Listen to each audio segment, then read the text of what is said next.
So honestly, I wanted to do this a while ago. When I went to church one day, I had this idea in my head because I've never really read the Bible, and it's kind of like it's something that you have in your house, and unless you're in a Bible study, unless you're dedicated and can really dedicate that time to picking it up, it's kind of hard. It goes amiss. And for me, I've really struggled with it. Like, I wanted to be motivated to read the Bible, but sometimes you read context, you don't really understand or can't comprehend it because it's old world text. So, my pastor gave us this idea a couple months ago, or maybe like a month ago, to try and get a Bible with like basically, it explains some of the verses in it and it gives you a backstory. So, you read a section and then you get a background for it. You kind of understand it better. It gives you some better context for what you're reading. And so I picked up this book on Amazon. It's the New English Version, the Woman's Study Bible. And this idea that I had at church a couple weeks ago was to go, I don't even know what order I'm going to go in. Hopefully I'm going to be consistent to it because this is my goal, is to read this somehow, read through it.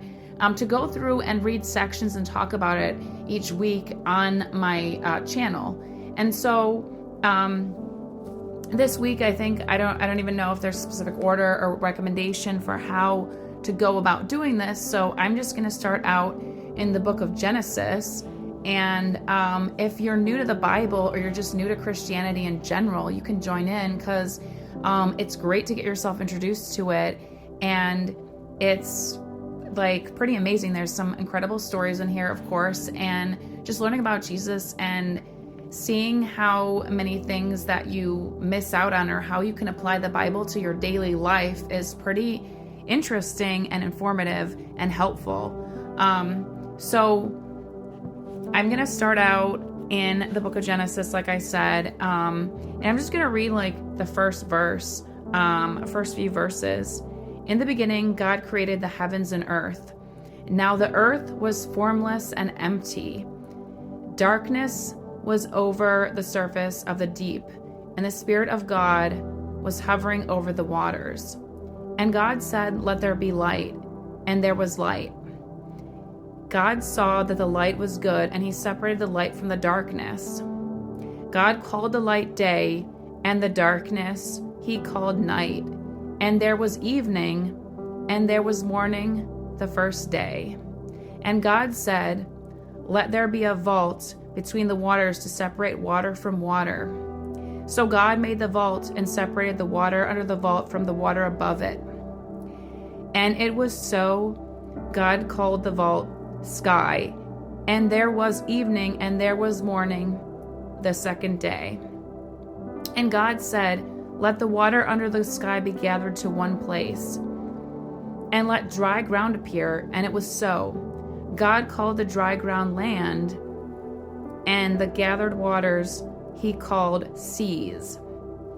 And God saw it was good. Then God said, "Let the land produce vegetation, seed-bearing plants and trees on the land that bear fruit with seed in it, according to their various kinds." And it was so. The land produced vegetation, plants bearing seed according to their kinds, and trees bearing fruit with seed in it according to their kinds.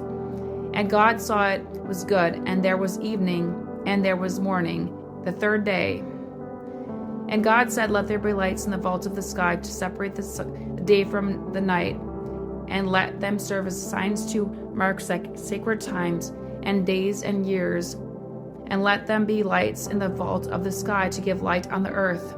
And it was so. God made two great lights, the greater light to govern the day, and the lesser light to govern the night. He also made the stars.